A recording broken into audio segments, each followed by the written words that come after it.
పరిశుద్ధ తండ్రి వందనాలు చెల్లిస్తూ ఉన్నాం. నాటి కాలములో అయ్యా మోషేతో మాట్లాడవలసినటువంటి సంగతులను మోషేతో మాట్లాడిన దేవుడవు తండ్రి. ఫరోతో మాట్లాడవలసినటువంటి సంగతిని ఫరోతో మాట్లాడినటువంటి దేవుడవు. ఇశ్రాయేలీలతో మాట్లాడవలసినటువంటి సంగతులు మోషే గారి ద్వారా మాట్లాడించిన దేవుడవు తండ్రి. నీకు స్తోత్రములు స్తోత్రములు స్తోత్రములు. మోషేకు అనుగ్రహించదలంచుకున్నటువంటి భాగ్యము, మోషే అందుకొనుట కొరకు తగిన రీతిగా మోషేతో మాట్లాడిన తండ్రి. ఫరోకు ఇవ్వదలంచుకున్నటువంటి భాగ్యమును ఫరోకిచ్చుట కొరకు ఫరోతో మాట్లాడిన తండ్రి. నీకు స్తోత్రములు. ఇశ్రాయేలీలకు ఇవ్వదలంచుకున్నటువంటి భాగ్యమును ఇశ్రాయేలీలకు ఇచ్చుట కొరకు ఇశ్రాయేలీలతో మాట్లాడిన తండ్రి. మీకు స్తోత్రములు స్తోత్రములు స్తుతులు చెల్లిస్తూ ఉన్నాం. ఆ రీతిగా నేటి దినమందు ఏర్పాటు మిషన్ పిల్లలమైనటువంటి మాతో మీరు మాట్లాడదలంచుకున్నటువంటి సంగతులను మాట్లాడమని ప్రార్థన చేస్తూ ఉన్నాం. నాటి కాలములో మీరు ఆ 3 వర్గాల వారితో మాట్లాడినప్పటికీ కూడా తండ్రి, ఎవరైతే నీ మాటకు లోబడినటువంటి వారుగా ఉన్నారో వారు మీరు సిద్ధపరిచినటువంటి భాగ్యం అందుకున్న వారుగా ఉన్నారు గనుక అలాగున స్వామి, నేటి దినమందు మీరు మాతో మాట్లాడమని ప్రార్థన చేస్తూ మీ మాటకు లోబడి మీరు సిద్ధపరిచినటువంటి భాగ్యము మోషే వలె అందుకునేటువంటి ధన్యతలోనికి, మా జనకుని వలె పొందుకునేటువంటి ధన్యతలోనికి మమ్మల్ని నడిపించండి. ఆయన మీతో చెప్పునది చేయుడి అని మూలవాక్యము మా తండ్రి గారి ద్వారా మాకు అనుగ్రహించి, ఆయన చెప్పినది చేయుట ద్వారా, మీరు చెప్పినటువంటిది చేయుట ద్వారా తండ్రి, మీరు సిద్ధపరిచినటువంటి నూతన యెరూషలేము అనేటువంటి పరిశుద్ధ పట్టణములో నైనా మమ్ములను చేర్చటానికి మీరు పడుతున్నటువంటి ప్రయాసను అయ్యా అయ్యా అయ్యా మా దైవజనుని యొక్క కన్నీటి ప్రార్థనను ఏమాత్రము మేము నిర్లక్ష్యము చేయక తండ్రి తండ్రి కనికరించి ఆ రీతిగా ఆలకించి అంగీకరించి అనుసరించగలిగినటువంటి మనసు దయచేయమని, సహాయము చేయమని, అంచెలంచెలుగా నేర్చుకున్నవారు పరలోకములో బెంచీల మీద కూర్చున్నారు అన్నారు మా తండ్రి గారు. తండ్రి, అలాగున నేర్చుకొని ప్రభువా పరలోకములో మా తండ్రి ఉన్నతమైనటువంటి స్థితిలో బెంచీల మీద కూర్చునేటువంటి ధన్యత మాకు దయచేయమని, అయ్యా పరలోకములో నిలవబడి కన్నీటి బాష్పములు కార్చేటువంటి ఆ యొక్క స్థితి నుంచి నైనా ప్రతి ఒక్కరిని విడిపించుమని మీకే అప్పగించుకుంటూ యేసు పరిశుద్ధ నామములో వేడుకొనుచున్నాం మా పరమ తండ్రి, ఆమేన్. చేరి వచ్చిన సర్వారాధన ప్రియులారా, మీ ఎల్లరకును కూడా నిడిదిన సర్వారాధనలోని కలాప భాగ్యము తండ్రి మనకు అనుగ్రహించునుగాక, ఆమేన్. మనలను ప్రేమించుచు తన రక్తము వలన మన పాపముల నుండి మనలను విడిపించిన వానికి మహిమయు ప్రభావమును యుగయుగములు కలుగునుగాక, ఆమేన్. అందరికీ మరణాతా. కూర్చుందాం. నుంచి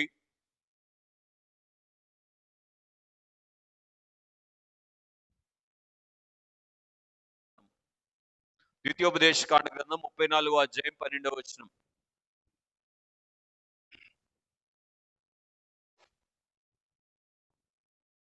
సరే, నేను చదువుతున్నాను చూడండి. వాటి విషయములోను ఆ బాహుబలమంతటి విషయములోను మోషే ఇశ్రాయేలు జనులందరి కన్నుల ఎదుట కలుగజేసిన ఆ మహాభయంకర కార్యముల విషయములోను యెహోవాను ముఖాముఖిగా ఎరిగిన మోషే వంటి ఇంకొక ప్రవక్త ఇశ్రాయేలీలో ఇది వరకు పుట్టలేదు. ఆ చివరి మాట మళ్ళీ చదువుతున్నాను చూడండి. యెహోవాను ముఖాముఖిగా ఎరిగిన మోషే వంటి ప్రవక్త ఇశ్రాయేలీలలో ఇది వరకు పుట్టలేదు. ఈ వాక్య భాగములో నుంచి దేవుడు మనతో మాట్లాడునుగాక, ఆమేన్.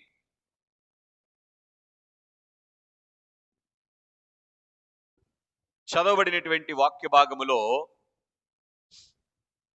లక్షల మంది దేవజనాంగం ఉన్నటువంటి కాలములో ఏమండి దేవుడు వ్రాయించినటువంటి ఒక మాట ఏమిటి అంటే, యెహోవాను ముఖాముఖిగా ఎరిగినటువంటి మోషే వంటి ప్రవక్త ఇశ్రాయేలీలలో ఎవరిలో అంటండి, ఇశ్రాయేలీలో ఇది వరకు ఎవరు పుట్టలేదు. అంతకుముందు చాలా మంది ప్రవక్తలు ఉన్నారు. హానోకు గారు ఉన్నారు, ప్రవక్తేనా? ఎస్. అబ్రహాము గారు ఉన్నారు, ప్రవక్తే. కనుక ఇలాగున ప్రవక్తలు ఉన్నారు గాని పిల్లరా, మోషే వంటి ప్రవక్త ఇంతవరకు పుట్టలేదు అన్నారు. ఏంటో అంత పెద్ద ప్రత్యేకత? బాగా గమనించండి. ఇది మనం ఆలోచించేద్దాం ఈరోజు. అర్థమవుతుందండి? కనుక నాకు నా మనస్సుకు దేవుడు అందిస్తున్నటువంటి మాట ఏమిటంటే, ఇక్కడ కూర్చున్నటువంటి మనలో మన వైపు దేవుడు చూసి ఇటువంటి భక్తుడు ఇంతవరకు లేడు అనేటువంటి స్థాయిలోనికి మనం రావాలి.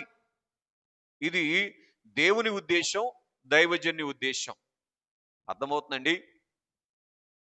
మునుపు అనేక మిషన్లు ఉన్నాయి, కానీ దేవుడు 1938 సంవత్సరం జనవరి 31వ తేదీన బైబిల్ మిషన్ ఎందుకు బయలుపరిచారు అంటే, మునుపు ఉన్నటువంటి వారి స్థితిని మించినటువంటి స్థితిలోనికి పిల్లరా తీసుకొని వెళ్ళాలి అనేటువంటిది దేవుని యొక్క ఉద్దేశం.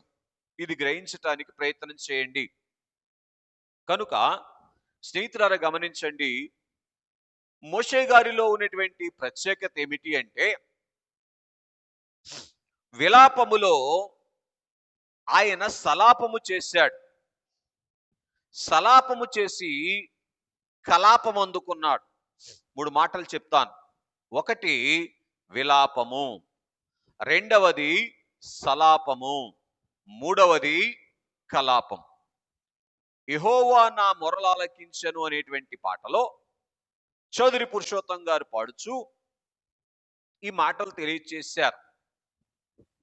విలాపములకు చెవినిచ్చెను, శ్రమ కలాపములకు సెలవిచ్చెను. చాలు అంతవరకు. కనుక బాగా గమనించండి, విలాపము అంటే దుఃఖకరమైనటువంటి పరిస్థితి. కనుక దుఃఖకరమైనటువంటి పరిస్థితి విశ్వాస జీవితములో ఎదురైనప్పుడు బాగా వినండి. ఏ పరిస్థితి అండి?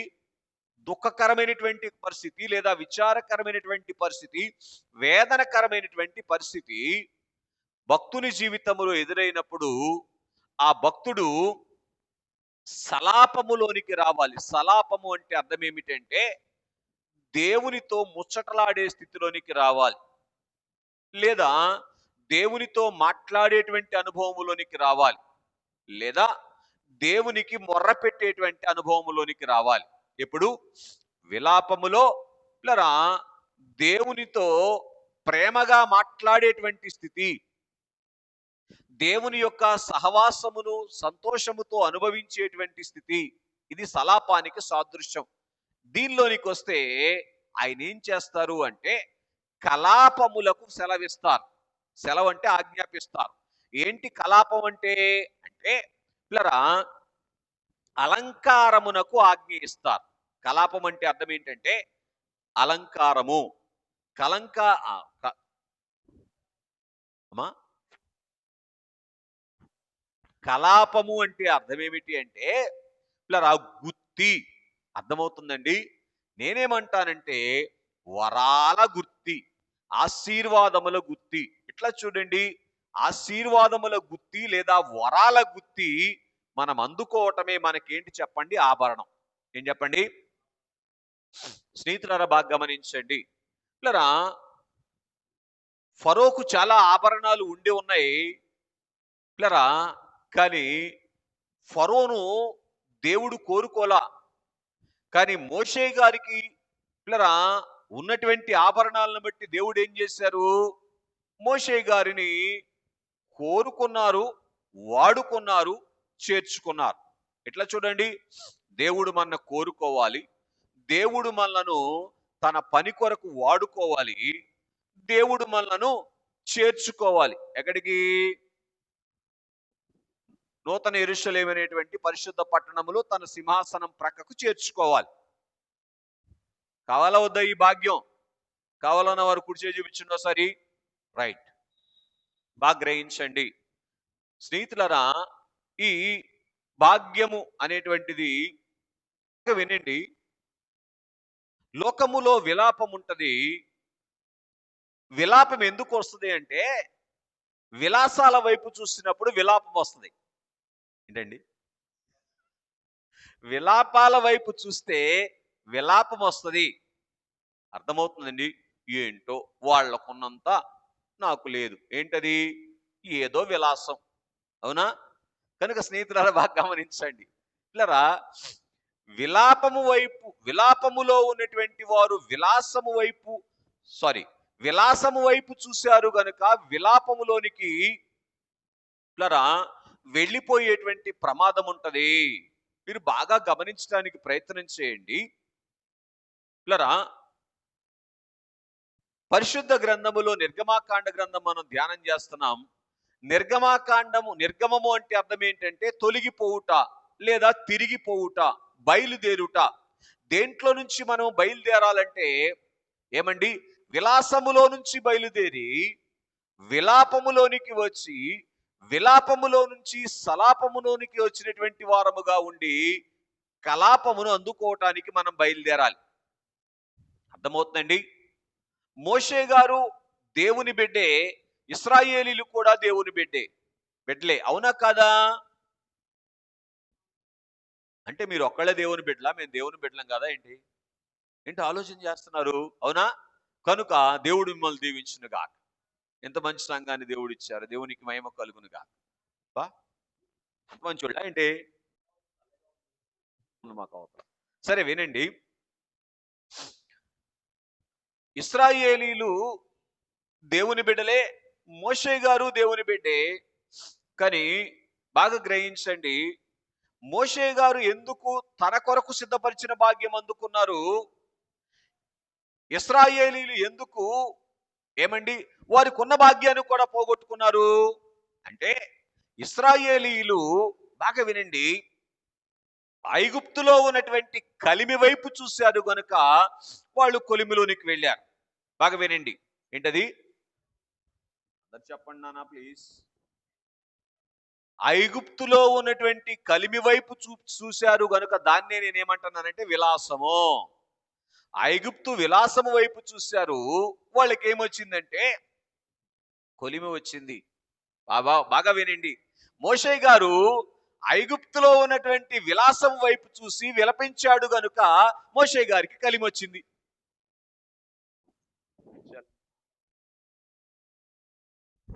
ఏమండి?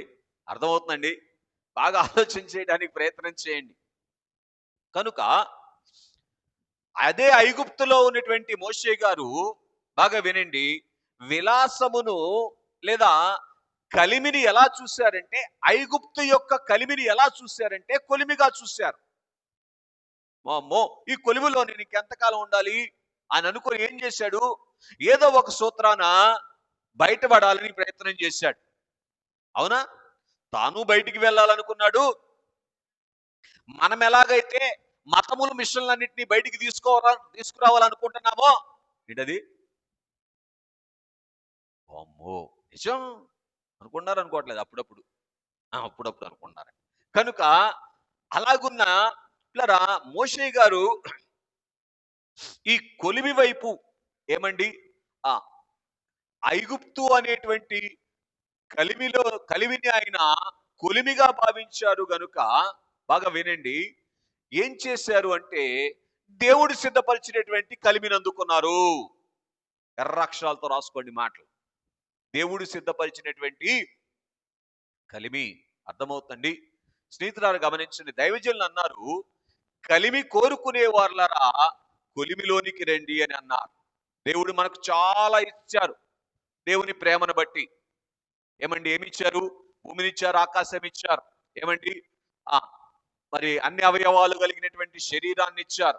ధరించుకోవటానికి వస్త్రం, తినటానికి ఆహారం, త్రాగటానికి నీళ్లు, ఇవన్నీ ఇచ్చారు. కానీ వీటి వైపు చూడక బాగా వినండి పిల్లరా, దేవునినే కలిమిగా భావించేటువంటి స్థితిలో మనము దేవుని వైపు చూడగలిగితే, బాగా వినండి,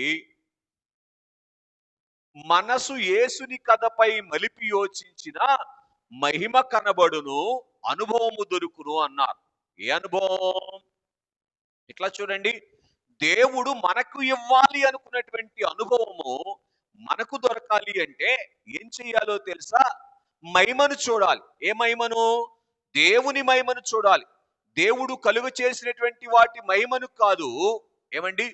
దేవుని మహిమను చూస్తే దేవుడు కలుగు చేసినటువంటి వాటి యొక్క మహిమ మనల్ని ఏం చేయదు అంటే, దేవుడిచ్చేటువంటి ఇవ్వదలంచుకున్నటువంటి ఆయనకున్నటువంటి మహిమను పోగొట్టుకునేటువంటి స్థితిలోనికి, వెరీ గుడ్ నాన్న, నువ్వు చెప్పాలి బంగారు తల్లి, అర్థమవుతుంది. ఏమండి? ఆ తీసుకొని వెళ్ళదు. ఇది మనం గ్రహించటానికి ప్రయత్నం చేయదుము గాక. అర్థమవుతుందండి పిల్లరా? మోషే గారు పిల్లరా ఐగుప్తు కోటలో ఉన్న, తల్లి ఒడిలో ఉన్న, ఎక్కడున్నా 3 నెలలు ఎక్కడ దాచబడ్డాడండి కదా? తల్లి ఒడిలో దాచబడ్డారు కదా. అక్కడ ఉన్న, పూర్తి చేయండి, నైల్ నదిలో మొసళ్ళ మధ్య పెట్టెలో ఉన్న, ఏమండి, ఐగుప్తు కోటలో ఉన్న, మిద్యానులో ఉన్న. బాగా వినండి పిల్లరా, దైవజనులు చెప్పిన మాట, 80 సంవత్సరాలు మోషే గారు మనోనిదాన ఉపవాసం చేశారు అన్నారు. ఏంటండి? ఐగుప్తులోనూ మనోనిదానం చెడగొట్టుకోలేదు, మిద్యానులోనూ మనోనిదానం చెడగొట్టుకోలేదు. అదే ప్రభు వైపు చూడటం అంటే. అలా చూచారు కనుక ఏం చేశారంటే, నా వైపు చూస్తున్నావు కదా అని ప్రభు ఏం చేశాడు? నిర్గమాకాండ గ్రంథం 3వ అధ్యాయం 4వ వచనంలో, నేను నీ దగ్గరికి వచ్చేస్తానన్నాడు. నాయనో, లోకంలో చాలా మంది ఉన్నారు కదా. ఎందుకు దైవజనుని యొద్దకే ప్రభు వచ్చారు? ఆ రోజు అబ్రహాము గారి దగ్గరికే ప్రభు వచ్చారు, ఆ రోజు నోవాహు గారి దగ్గరికే ప్రభు వచ్చారు, ఆ రోజు హానోకు గారి దగ్గరికే ప్రభు వచ్చారు. ఏమండి?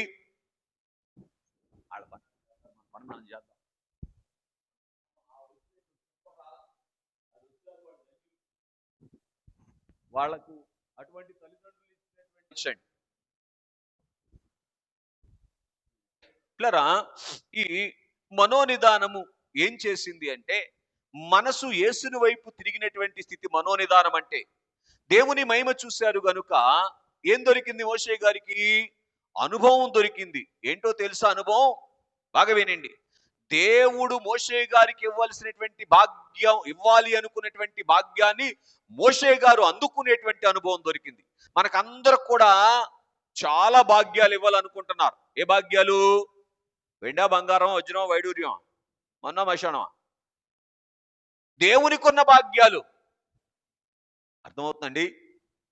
జనకులు ఏం పాడారు? తెలివిని గలిగించు నన్ను వెలిగించు అంటూ నీ కలిగిన భాగ్యములని నాకు చూపించు. అర్థమవుతుందండి? కనుక దేవునికి కలిగినటువంటి భాగ్యాలు దేవుడు మనకివ్వాలనుకునేది. దేవుడు కలుగు చేసినవి కాదు. దేవుడు కలుగు చేసినవి ఏమో లోకానికి.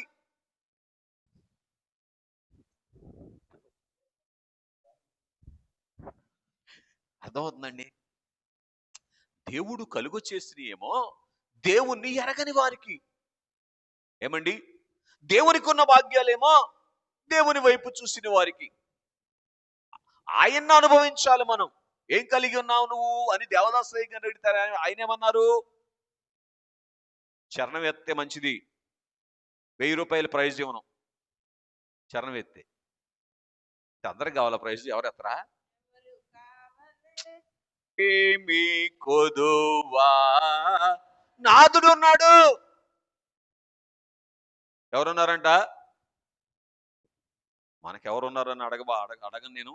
మీరు చెప్తే మళ్ళీ మళ్ళీ ఇది నా మనసు కానీ ఇటు తిరిగి లేనిపోయింది. అర్థమవుతుందండి? కనుక స్నేహితులారా గమనించండి, ఆలోచన చేయటానికి ప్రయత్నం చేయండి. మోషే గారు పిల్లరా అలాగున దేవుని వైపు మనస్సును తిప్పుకున్నాడు గనుక, బాగా వినండి, ఐగుప్తు కొలిమి ఆయనను కాల్చివేయలేదు. ఏం చేయలేదు చెప్పండి? నాకు తెలియక అడుగుతా ఒక మాట. ఏమండి, మోషే గారు హెబ్రీయుల పిల్లవాడని తెలిసే తెలీదా ఫరో కుమార్తెకు? ఫరో గారికి కూడా తెలుసా తెలీదా? అవునా?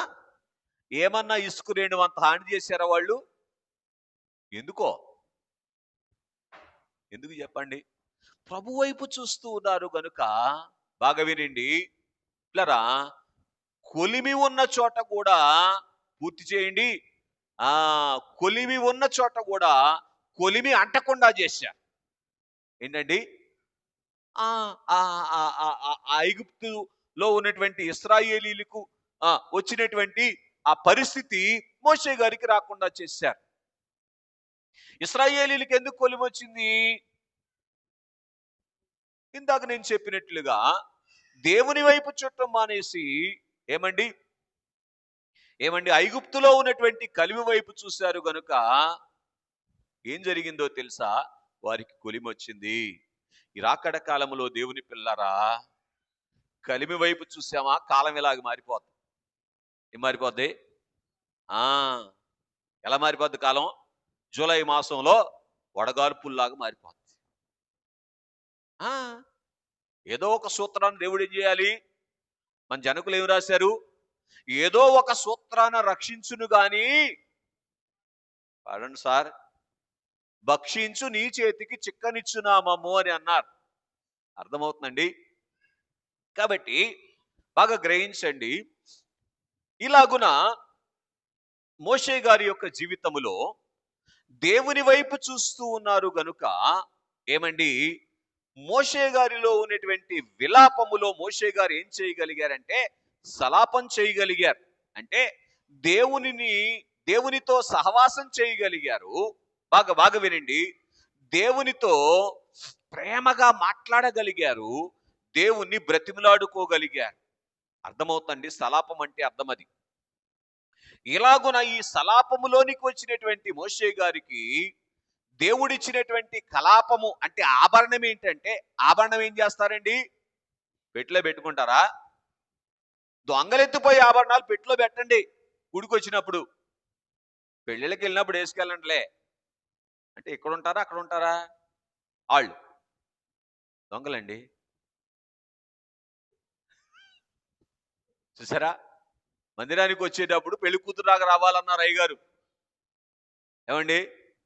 కనుక స్నేహితులారా గమనించండి. శ్రద్ధగా వాక్యాన్ని. కనుక పిల్లరా, దేవుడు మనకు అంటే దేవుని వైపు చూసిన వారికి ఇవ్వాలి అనుకునేటువంటి ఆభరణం ఇది చూడండి. దేవుని వైపు చూసిన వారు ఏ ఆభరణాన్ని అందుకోవాలనుకుంటారో తెలుసా? నువ్వేం అందుకోవాలనుకుంటావురా దేవుడు కనపడితే? అబ్బా, బంగారు తల్లి దేవుడు దీవించు, అది బైబిల్ వేసిన అంటే దేవుడే నాకు ఆభరణం. చప్పట్లు కొట్టండి మా అమ్మాయి. అర్థమవుతుందండి? చూసారా? పరిశుద్ధాత్మ దేవుడు అటు లేదు. కనుక స్నేహితులారా గమనించండి. కాబట్టి నిదానించి దేవుని వైపు చూసినటువంటి పిల్లరా మోషే గారు పిల్లరా దేవునినే ఆభరణముగా ఏమండి తన మనసులో కోరుకున్నారు గనుక ఏమండి దేవుడు అంటారు, ఆశ కలిగినటువంటి జీవిని దేవుడు తృప్తిపరుస్తారు అని దేవుడు సెలవిచ్చినటువంటి మాట ప్రకారము ఏమండి దేవుడే ఆభరణం అయిపోయారు. మోషే గారిని చూసిన వారు చెప్పక, నన్ను క్షమించండి, ఒక అడుగు ముందుకేసి మాట్లాడుతున్నాను, దేవుణ్ణి చూసినట్లుగా పూర్తి చేయండి భావించేటువంటి పరిస్థితి వచ్చింది. ఎందుకని? మోషే గారు దేవుని చేత అలంకరించబడ్డారు. మోషే గారు అలంకారం ఏంటి? ఐగుప్తు యువరాజు అలంకారం కాదు, సకల విద్య ప్రావీణ్యత అనేటువంటి అలంకారము కాదు. ఏమండి? ఇంకా చెప్పండి. ఇశ్రాయేలీల నాయకుడు అనేటువంటి అలంకారము కాదు. ఇలారా అందుకే మోషే గారు శరీరాన్ని విడిచినప్పుడు, మహిమలోనికి వెళ్ళినప్పుడు మోషే యొక్క శరీరాన్ని దేవుడు కనబడకుండా చేశారు. ఎందుకో తెలుసా? మోషే శరీరము దొరికితే ఇశ్రాయేలీలు కావచ్చు, ఐగుప్తీయులు కావచ్చు, మోషే శరీరానికి గుడి కట్టి పూజ చేస్తారు. అటువంటి స్థితిలోనికి మోషే గారు వచ్చినటువంటి వారుగా ఉన్నారు. అంత దేవుని ఆభరణముగా కలిగి ఆయన పెద్ద యేసయ్య పూర్తి చేయండి, ఈయన చిన్న యేసయ్య లాగా కనబడ్డారు. ఈరోజు ఎవరైతే ఆ స్థితిలోనికి రాగలుగుతారో, ఏ స్థితిలోనికి చెప్పండి? ఆయన పెద్ద యేసయ్య, మనం చిన్న యేసయ్యలాగా కనబడేటువంటి స్థితిలోనికి రాగలుగుతామో వారే నిర్గమములోని ఏమండి భాగ్యాన్ని అందుకుంటాం. ఏంటండి? తిరిగిపోయినటువంటి స్థితిని కనబరిచి తిరిగిపోతాం. ఎక్కడికి చెప్పాలి? భూలోకములో నుంచి పరలోకానికి తిరిగిపోతాం. ఎక్కుతుందా? అర్థం చేసుకో. కాబట్టి పిల్లరా, మోషే గారి జీవితంలో పిల్లరా విలాపము, పిల్లరా మోషే గారు ఆయన ఏమంటారు దానికి, కిన్నుడైపోయేటువంటి స్థితిలోనికి వెళ్ళలా. అందుకే దైవజనులు అన్నారు, కిన్నుడవుగా కొన్న ఎడల, పాటలు పాడితే టైం దొరకదు, కిన్నుడవుగా కొన్న ఎడల ఇన్నైనా అన్నైనా ఎన్నైనా గెలుతూ. ఇన్నైనా అంటే ఏమండి? అపవాద్ ద్వారా వచ్చేయైనా. పూర్తి చేయండి. ఏమండి? అన్నైనా అంటే లోకము ద్వారా వచ్చేయి శోధనలు. ఎన్నైనా అంటే దేవుని ద్వారా వచ్చేటువంటి పరిశోధనలు. అర్థమవుతుందండి? ఎన్ని పూర్తి చేయండి. గెలవాలంటే ఏం చేయాలి? కిన్నుడవు కాకుండా ఉండాలి. అర్థమవుతుందండి? కనుక స్నేహితులారా బాగా గమనించండి.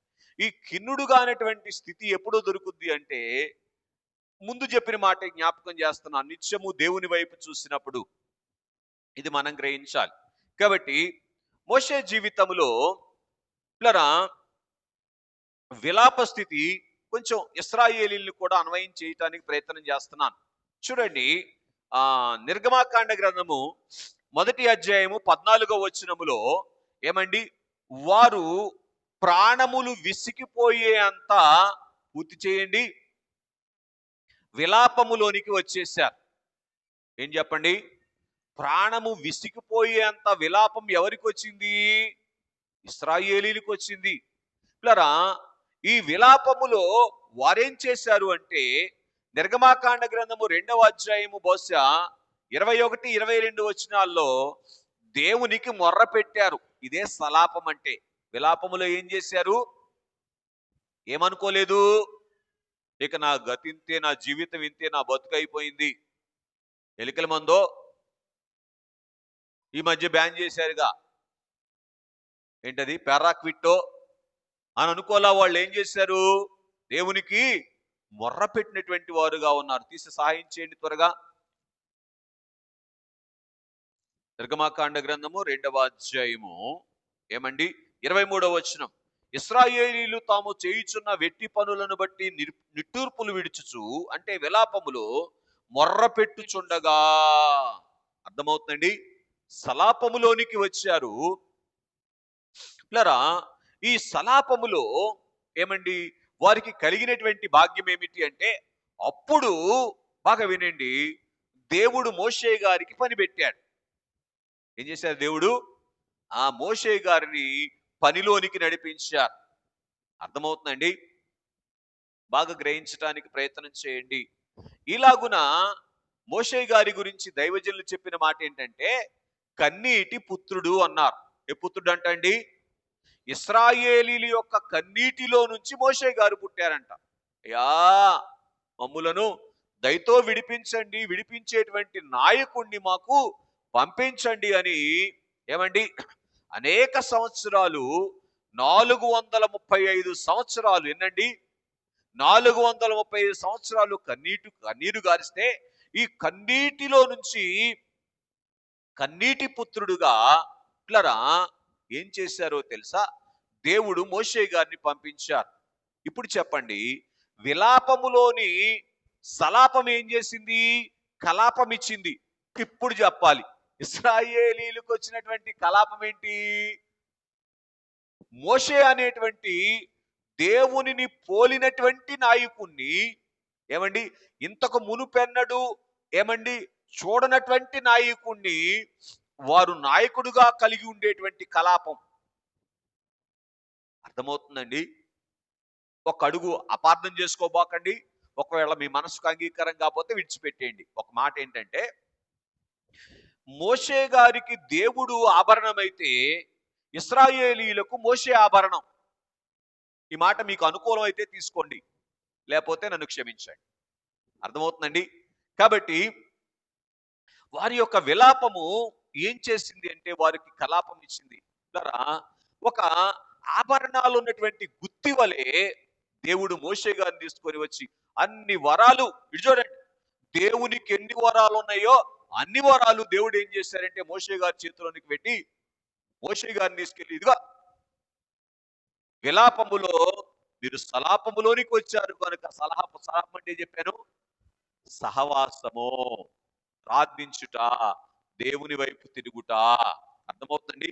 సలాపములోనికి వచ్చారు గనుక ఇదిగో ఈ ఆభరణం పెట్టుకోండి అని ఇచ్చారు. ఏ ఆభరణం? మోషే అనేటువంటి ఆభరణాన్ని దేవుడు ఇశ్రాయేలీయులకు ఇచ్చినటువంటి వారుగా ఉన్నారని మనం చూస్తున్నటువంటి వారముగా ఉన్నాం.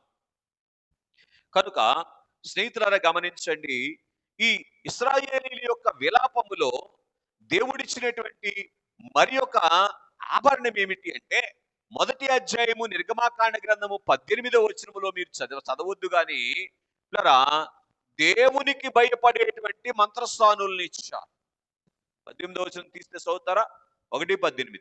ఐగుప్తు రాజు ఆ మంత్రస్థానులను పిలిపించి, మీరెందుకు మగపిల్లలను బ్రతకనిచ్చిత్రి? రైట్.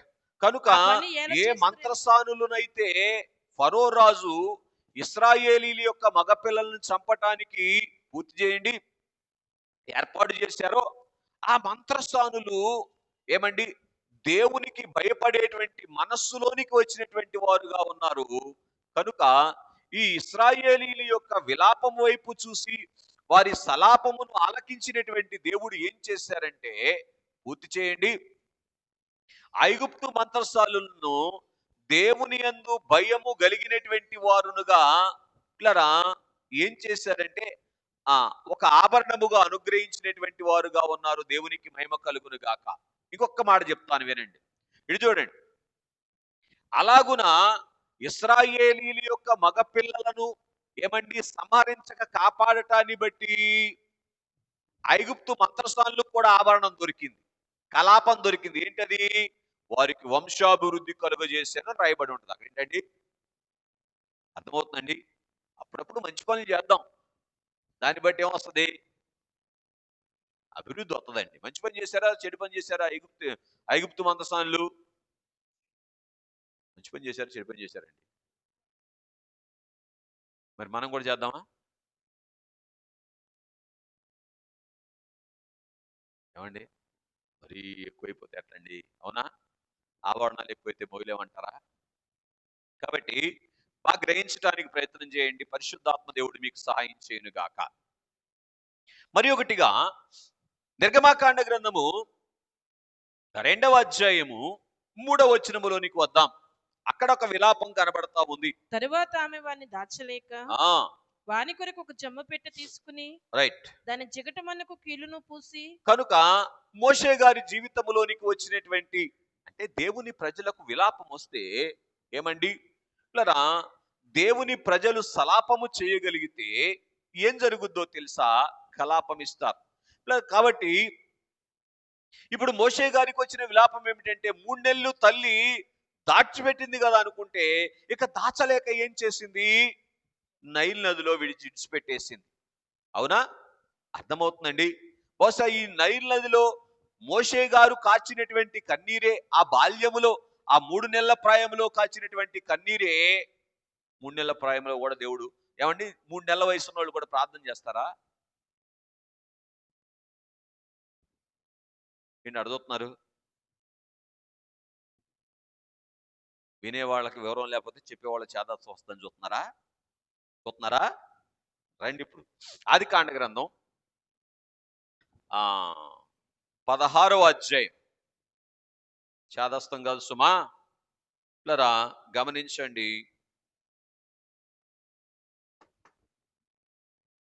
21:17. ఆదికాండం 21:17. దేవుడు ఆ చిన్నవాని మొరను వినెను. చూసారా? ఆ చిన్నవాడు ఏం చేశాడంట? మొరబెట్టాడు. కాబట్టి మోషే గారు కూడా ఏం చేసుంటారంటే పిల్లరా, దేవునికి కన్నీటితో మొరబెట్టారు. పిల్లరా, ఆ విలాపములో ఆ దుఃఖకరమైనటువంటి పరిస్థితి, 3 నెలల బిడ్డ, ఏమండి, తల్లి ఒడిలో ఉన్నటువంటి బిడ్డను తీసుకెళ్ళి అట్లా పడేస్తే ఎంత నవ్వుతాడో? నవ్వుతాడో ఎడతాడా? కదా? కనుక ఆ స్థితిలో, ఆ విలాపములో ఉన్నటువంటి మోషే గారు ఆ కన్నీటితో దేవునికి సలాపం చేస్తే దేవుడు ఏం చేశారు? ఆ నైలు నదిలో ఉన్నటువంటి ముసళ్ళ యొక్క నోరు మూయించినటువంటి వారుగా ఉన్నారు.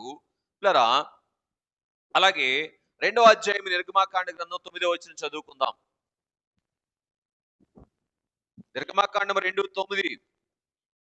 ఫరో కుమార్తె ఆమెతో, ఆ రైట్. ఫరో కుమార్తె ఆమెతో, ఆ బిడ్డను తీసుకుని పోయి ఆ నా కొరకు వానికి పాలిచ్చి పెంచుము, రైట్. నేను నీకు జీతం ఇచ్చదని చూసారా? చెప్పగా, బాగా వినండి. అక్కడ ఇద్దరికి విలాపం ఉంది. తల్లికి విలాపం ఉంది బిడ్డను విడిచిపెట్టినందుకు. ఏమండి? కొడుకు విలాపం ఉంది. బాగా వినండి. బిడ్డ యొక్క విలాపమేమో ఏం చేసింది చెప్పండి? ఆయన సలాపాన్ని బట్టి కోటలోనికి నడిపించింది. ఏమండి? తల్లి యొక్క విలాపం ఏం చేసింది? తన కొడుకుని జీతము తీసుకొని పాలిచ్చేటువంటి భాగ్యంలోనికి నడిపించింది. దేవునికి మహిమ కలుగునుగా. మోషే గారిలో ఉన్న గొప్ప సంగతి ఏంటో చెప్పండి? తల్లి, అయ్యో, పాలిచ్చిన తల్లికి జీతం ఇచ్చాడు ఆయన. అర్థమవుతుందండి? దేవుడు అన్నారు ఒక భక్తునితో, నా నిమిత్తము నువ్వు వేసినటువంటి ప్రతి అడుగుకు లెక్కగట్టి జీతం ఇస్తానన్నారంట.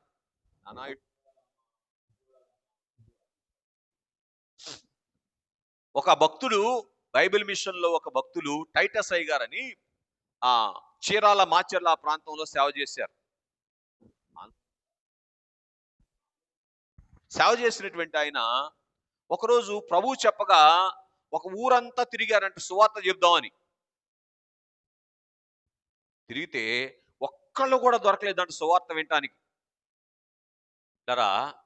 అలాగే సాయంకాలం దాకా తిరిగి సాయంకాలం వచ్చి గదిలో కూర్చొని ఏడుస్తున్నాడు. ప్రభువా, ఏంటయ్యా ఈరోజు ఒక్కళ్ళకు కూడా సువార్త చేసే భాగ్యం నాకు దొరకలేదు, నేను ఎంత శ్రమ పడింది వృధా అయిపోయింది కదా అని ఏడుస్తూ ఉంటే, ఇటు చూడండి, ప్రభు వచ్చి అన్నాడంట, అబ్బాయి, నువ్వు ఎన్ని అడుగులు వేసావో, ఎక్కడి నుంచి? నీ ఇంటి దగ్గర నుంచి బయలుదేరి ఊరంతా తిరిగి రావటానికి నా కొరకు నువ్వు ఎన్ని అడుగులు వేసావో అన్ని అడుగులకు లెక్కగట్టి జీతం ఇస్తానన్నారంట. దేవునికి మహిమ కలుగునుగా. అర్థమవుతుందండి? దేవుని కొరకు 2 అడుగులు దేవుడు లెక్కగట్టి జీతం ఇస్తారు. ఎందుకు ఈ మాట చెప్పానంటే, మోషే గారి యొక్క దృష్టి దేవుని ప్రజలను విడిపించేటువంటి పని మీద ఉన్నది గనుక దేవుడు ఏం చేశారు? మోషే గారికి ఏమండి, ఇంకొక మాట క్షమించండి. ఏంటి అంటే, మోషే గారి తల్లి ఏం చేసిందంటే దేవునికి అప్పగించింది పరోక్షముగా. దేవుడు ఏం చేశారంటే మోషే గారి తల్లికి జీతం ఇచ్చారండి. పాలిచ్చినందుకు జీతం అండి. మీ పిల్ల ఎవరన్నా మీకు పిల్లవాళ్ళ పాలిచ్చిన జీతం ఇచ్చారా? ఇంకా నయం, పెద్దోళ్ళు బడితి పట్టుకుపోతే సంతోషం అనండి. అవునా కాదా? చూస్తున్నాం. స్నేహితులారు బాగా గమనించండి. కాబట్టి పిల్లరా, ఈ విలాపములో అమ్రాము ఎకేబెదు యొక్క విలాపములో పిల్లరా, వారు సలాపము చేశారు గనుక వారికి దొరికినటువంటి కలాపం ఏమిటి అంటే, పిల్లరా, తన బిడ్డకు పాలిచ్చినందుకు ఏమండి జీతము అందుకునేటువంటి కలాపము. పిల్లరా, దేవుని చేత్తో నుంచి జీతము పరోక్షముగా దేవుని చేత్తో జీతం అందుకునేటువంటి ఆభరణాన్ని వారు ధరించుకున్నారు. అర్థమవుతుందండి? రైట్. మరి ఒకటిగా మనం చూస్తే నిర్గమాకాండ గ్రంథం 2వ అధ్యాయం 15వ వచనం. ఇక త్వరగా చదివేయాలి, టైం చాలా అయిపోయింది. ఫరో ఆ సంగతి విని మోషేను చంపచూచిన కాని మోషే ఫరో ఎదుట నుండి పారిపోయి మిద్యాను దేశంలో నిలిచిపోయి కనుక మోషే జీవితంలో విలాప స్థితి ఏమిటి అని మనం ఆలోచన చేస్తే, ఏమండి పిల్లరా, విలాసవంతమైనటువంటి కోటలో నుంచి పారిపోయేటువంటి పిల్లరా విలాప స్థితి ఆయనకు వచ్చినప్పుడు పిల్లరా దేవుని వైపు చూస్తూ సలాపం చేసినటువంటి మోషే గారికి దేవుడిచ్చినటువంటి కలాపం ఏమిటి అంటే 3వ అధ్యాయం 12వ వచనంలో ఉంటది, నేను నీకు తోడై ఉన్నాను అన్నారు. ఏంటంట అంటే ఇప్పుడు చెప్పండి, మోషే గారికి ఆభరణం ఏంటి? దేవుడే ఆభరణం అయిపోయారంట. చూసారా? విలాపములో ఉన్న వార్లరా, సలాపము చేయండి. ఇట్లరా, దేవుడు దేనికి సెలవిస్తారంటే కలాపానికి సెలవిస్తారు. ఏమండి? అలంకారం ఇస్తారు. ఏ అలంకారం? అయ్యో, ఆయనకున్నటువంటి అలంకారం మనకిస్తారు. అప్పుడు పూజ చేయండి, మేఘమెక్కేటువంటి భాగ్యాన్ని అందుకునేటువంటి వారముగా ఉంటాం అని మనం చూస్తూ ఉన్నాం. నిర్గమాకాండ గ్రంథము 4వ అధ్యాయం 10వ వచనములో మోషే గారి యొక్క విలాపం ఏమిటంటే, నేను నోటి మాంద్యము గలవాడను, మాట నేర్పరిని కాదు అనేటువంటి విలాపం మోషే గారి జీవితంలో ఉన్నది. ఈ విలాపముతో దేవుని వైపు చూసినటువంటి మోషే గారు, సలాపము చేసినటువంటి మోషే గారికి ఇచ్చినటువంటి కలాప భాగ్యం ఏమిటి అంటే 4వ అధ్యాయం 12వ వచనంలో ఉన్నటువంటి మాట, నేను నీ నోటికి తోడై ఉంటాను. మోషే గారి నోటికి ఆభరణం ఏంటంట? ఏమండి? దేవుడే ఆభరణం. నేను నీ నోటికి తోడై ఉంటాను. ఇటు చూడండి, దేవుడు మోషే గారి నోటికి తోడై ఉంటే మోషే గారు ఏ స్థాయిలోనికి వచ్చాడో తెలుసా? అపోస్తల కార్యముల గ్రంథము 7వ అధ్యాయం 22వ వచనంలో ఉంటది, మాటల యందు ప్రవీణుడైపోయాడంట. ఏమైపోయాడంటండి? కనుక బాగా గమనించండి. అలాగున విలాపములో సలాపము చేసేటువంటి అనుభవంలోనికి వచ్చి కలాపం అందుకుందాం. 4వ అధ్యాయం నిర్గమాకాండ గ్రంథము 4వ వచనములో మనం చూసినప్పుడు ఏమండి, మోషే గారి చేతిలో ఉన్నటువంటి కర్రే ఏమండి పామైపోయినటువంటి స్థితి, విలాప స్థితి, భయపడిపోయినటువంటి స్థితి. దానిలో దేవుడిచ్చినటువంటి, దేవుని వైపు మోషే చూస్తూ ఉన్నాడు గనుక దేవుడు ఏం చేశారంట? నీ కర్ర వద్దులే, నా కర్ర తీసుకోమని 4వ అధ్యాయం 20వ వచనంలో ఏం చేశారు? చెప్పాలి మీరు తొందరగా. మోషే దేవుని కర్ర చేత పట్టుకొని పోయెను, దేవునికి మహిమ కలుగునుగా. అర్థమవుతుందండి?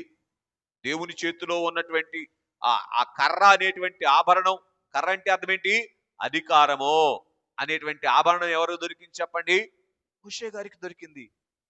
ఇప్పుడు చెప్పండి, ఆ రోజు మోషే జీవితంలోనైనా, ఇశ్రాయేలీల జీవితంలోనైనా, ఈరోజు మన జీవితంలోనైనా విలాపం ఎందుకు? అమ్మా, ప్రసంగం అయిపోయింది కానీ మీరు ఇంకా దారిలో వాళ్ళ సలాపం, వెరీ గుడ్ నాన్న. సలాపములోనికి రావటానికి. సలాపం ఎందుకు? కలాపం అందుకోవటానికి. అర్థమవుతుందండి? ఎక్కుతుందా? ఎందుకు వస్తున్నాయా? అర్థమవుతున్నాయా? సర్లే. కాబట్టి స్నేహితులారా గమనించండి, ఎవరికి ఎక్కువ వస్తే వాళ్ళకి ఎక్కువ ఇవ్వాలని దేవుడి ఉద్దేశం. ఏంటంట? ఏంటి ఎక్కువ వస్తే? విలాపాలు. ఎవరికి ఎక్కువ శ్రమలు వస్తే వాళ్ళకి ఎక్కువ ఇవ్వాలని దేవుడి ఉద్దేశం. ఏమండి? ఎక్కువ కష్టపడ్డ వాళ్ళకి ఎక్కువ జీతం ఉండదండి మీ ఊర్లో. అంతెందుకు, ఒక గేదెను పాలు చేస్తున్నావు, ఒక గేదె పాలు డబ్బులు అవుతాయి, 10 గేదెల పాలు డబ్బులు అవుతాయి. అంతే. అర్థమవుతుందండి? స్నేహితులను గమనించడానికి ప్రయత్నం చేయండి. 5వ అధ్యాయము నిర్గమాకాండ గ్రంథము 21వ వచనములో ఉన్నటువంటి మరి ఒక సంగతి ఏంటి అంటే, ఇశ్రాయేలీలు మోషే గారి మీద తిరుగుబాటు చేయటం అనేటువంటిది మోషే గారికి వచ్చినటువంటి విలాపం. ఈ విలాపములో ఏం చేశాడంటే 22వ వచనంలో మోషే గారు ఏం చేశారంటే సలాపం చేశారు. కాబట్టి మోషే గారికి కలిగినటువంటి భాగ్యం ఏమిటి అంటే 32వ అధ్యాయము నిర్గమాకాండ గ్రంథం 1వ వచనం చదువుకుందాం. నిర్గమాకాండ గ్రంథం 32:1. మోషే కొండ దిగకుండా తడువు చేయుట. అర్థమవుతుందండి? బాగా వినండి. మోషే కొండ దిగకుండా తడువు చేయుట ప్రజలు చూచినప్పుడు, ఆ ప్రజలు అహరోను వద్దకు కూడి, ఆ ప్రజలు అహరోను వద్దకు పోయి మోషే అనువాడు ఏమైనో అని అడుగుతున్నారు. ఇటు చూడండి, యెహోవా దేవుడు ఏమైండో అని అంటలేదంట. మోషే అనువాడు ఏంటో మోషే గారికి వచ్చిన కలాపం. అర్థమవుతుందండి? ఏ ప్రజలైతే ఏమండి మీరు మమ్ములను శ్రమ పెట్టడానికి వచ్చారా అన్నటువంటి వారుగా ఉన్నారో ఆ ప్రజలు ఎవరి కోసం ఎత్తుకుంటున్నారు? చూసారా? ఎంత గొప్ప ఆభరణం అయిపోయాడండి మోషే. ఎంత గొప్ప ఆభరణంగా మార్చేశాడు. ఇక మోషే గారికి ఇశ్రాయేలీలకు మోషే గారు లేకపోతే అడుగు తీసి అడుగు వేసే పరిస్థితి లేదు. అంటే పరోక్షముగా దేవుని స్థానమును ప్లరా దేవుడు ఇశ్రాయేలీయుల కొరకు ఆ సమయములో మోషే గారికి ఇచ్చినట్లుగా మనము గ్రహించవలసినటువంటి వారముగా ఉన్నాం. చూసారా, ఒకప్పుడు వీళ్ళను ఏం చేద్దాం అనుకుని వచ్చారు, విడిపిద్దాం అనుకొస్తే వీళ్ళు నా మీద తిరుగుబాటు చేశారు అనేటువంటి విలాపం ఉంది. కానీ ఇప్పుడు అయ్యో మోషే ఏడి మోషే ఏడి మోషే ఏడి అని ఎత్తుకుంటున్నారు. ఎత్తుకున్నారా మన గురించి? అలా ఆ స్థితే మోషే గారికి ఆభరణం. బా, అన్ని లక్షల మంది ప్రజల్లో ఏమండి, ఈవెన్ దేవుణ్ణి కూడా మర్చిపోయారు కానీ వాళ్ళు మోషేని మర్చిపోవాలి. సరే, ఎంత గొప్ప సంతోషం, ఎంత మంచి కళ అండి. మోషే ముఖం ఎట్లా ప్రకాశించి ఉంటుందో కదా. రైట్, స్నేహితులారా గమనించండి. మరి ఒకటిగా మనం చూస్తే నిర్గమాకాండ గ్రంథం 5వ అధ్యాయము 9వ వచనములో ఫరో మోషే మీద తిరుగుబాటు చేయటం విలాపముగా మనం చూస్తాం. కాబట్టి వెంటనే మోషే గారు ఏం చేశారు, సలాపములోనికి వెళ్ళారు. అంటే దేవుని సన్నిధిలోనికి వెళ్ళి ప్రార్థన చేస్తే ప్లరా కలిగినటువంటి భాగ్యం ఏమిటి అంటే, నిర్గమాకాండ గ్రంథము ఏమండి 20వ అధ్యాయం 19వ వచనం, 8వ అధ్యాయం 19వ వచనంలో ఉంటది. 8వ అధ్యాయం 19వ వచనంలోనేమో ఇటు చూడండి, ఫరో 5వ అధ్యాయములో నీ మాట నేను ఎందుకు వినాలి అంటే, 8వ అధ్యాయం 19వ వచనంలో దేవుడు ఏం చేశారంటే దేవుని శక్తి మోషే గారికి ఇచ్చేశాడు. ఇది దైవ శక్తి అన్నారంట అక్కడ ఉన్నటువంటి వారు. ఎంత గొప్ప ఆభరణం చెప్పండి. అర్థమవుతుందండి ఎంత గొప్ప కళ వచ్చింది, దేవుని శక్తిని కలిగి ఉండేటువంటి కళ. అలాగే 20వ అధ్యాయం 19వ వచనంలో ఫరో వినకపోతే ఏమైంది, మేము నీ మాట వింటాం అన్నారు. ఎవరాళ్ళు? ఇశ్రాయేలీయులు. అర్థమవుతుందండి. ఒకప్పుడు తిరుగుబాటు చేసినటువంటి ఇశ్రాయేలీయులు ఎవరి మాట వింటామన్నారు? మోషే మాట వింటామన్నారు. నేను ఈ మాట విన్నాం అననటువంటి వారు. అర్థమవుతుందండి. చూసారా, ఇప్పుడు ఏం చేయాలి చెప్పండి మనం? గడ్డమేస్త్రి గారు చెప్పండి. విలాపములో సలాపములోనికి రావాలి. సలాపములోని సహవాసం ఏం చేస్తుందంటే కలాపం ఇస్తుంది. ఆయననే ఆభరణముగా కలిగి ఉండేటువంటి స్థితి, ఆయన ఇచ్చేటువంటి ఆభరణాలు కలిగి ఉండేటువంటి స్థితి ఇస్తుందని మనం గ్రహించాలి.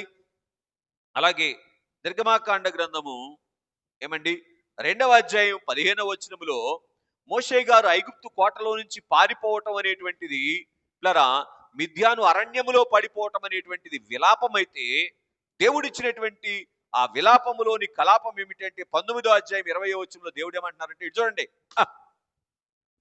ఇటు చూడండి బాగా. ఫరో నా కోటలో నుంచి అన్నట్లుగా, నా కోటలోకి వస్తే చంపేస్తాను అన్నట్లుగా ఆ స్థితి మోషే గారికి ఎదురైతే దేవుడు ఏమన్నారంటే నా కోటలోకి అన్నాడు. 19వ అధ్యాయం 20వ వచనం చదవండి, అక్కడ ఉంటది. ఎక్కడికి ఎక్కిరామో, ఫరో కోటలో ఉండేది ఏంటి, నువ్వు ఇక్కడికి ఎక్కిరా. ఎంత గొప్ప కలాపం అండి, ఎంత గొప్ప కాళ్ళండి. సాక్షాత్తు దేవుడు ఏం చేశారు, వచ్చేయ నా దగ్గరికి, నా కోట ఉంది నీకు, నేనే నీకు కోట. ఏంటంట?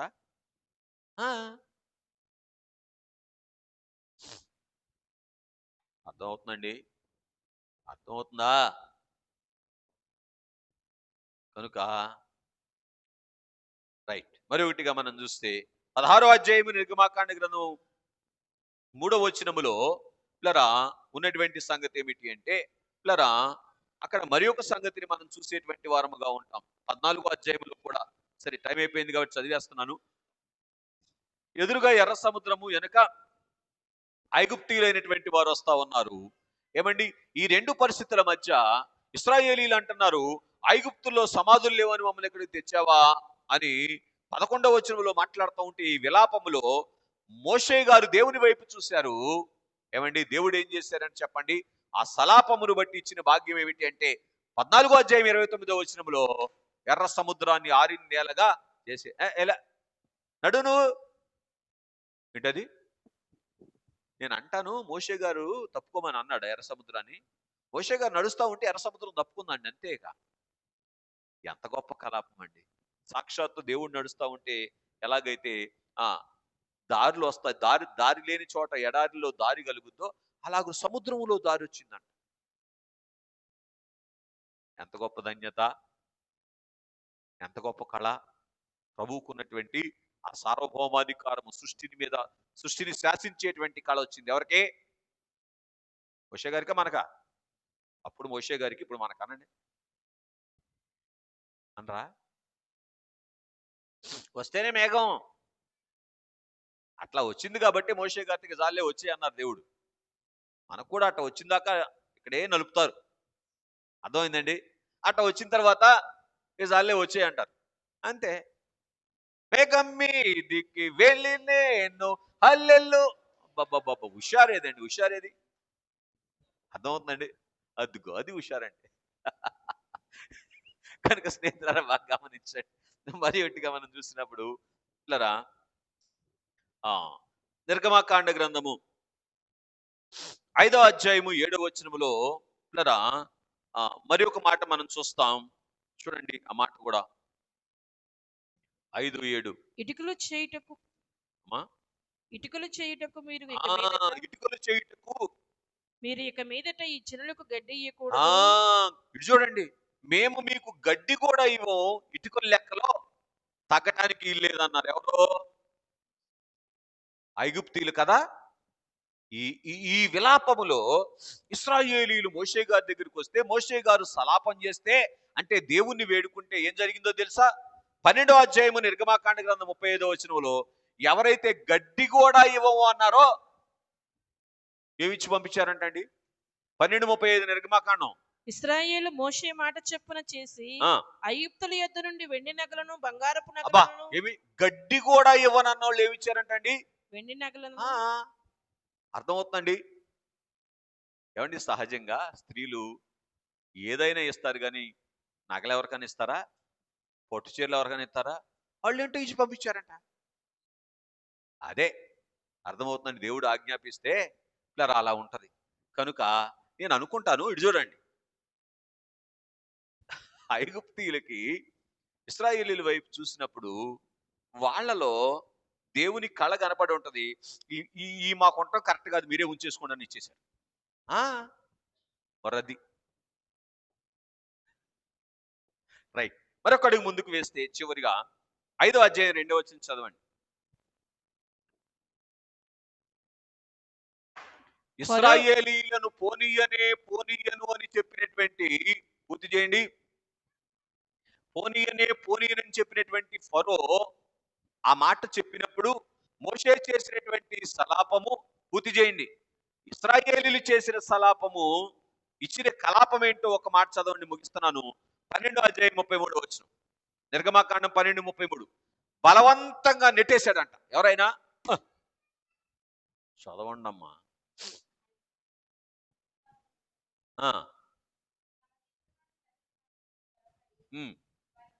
బలవంతం చేశారంట. ఇది అంటే ఈ బానిసత్వం ఉంచుకోవడానికి బలవంతం చేశారా, బయటికి పంపించడానికా? నెట్టే అతను వెళ్ళిపోండి. అంతకుముందు ఏమన్నారు? లోకం కూడా మన ఏమాలంటే రేపొద్దున అని నెట్టేయాలి, అప్పుడు కానీ ఎక్కువ మేఘం. అర్థమవుతుందండి? ఎప్పుడు అంటుంది లోకం? పౌలు గారు అన్నట్లుగా లోకానికి మురికిగా కనబడితే అంట. సర్లేండి, అదొక చరిత్ర. కాబట్టి అలాగున ఇట్లరా విలాపములో సలాపములోనికి రండి, కలాపం అందుకుందాం. అట్టి ధన్యత దేవుడు మనెల్లరకు దయచేయునుగాక. ఆమేన్.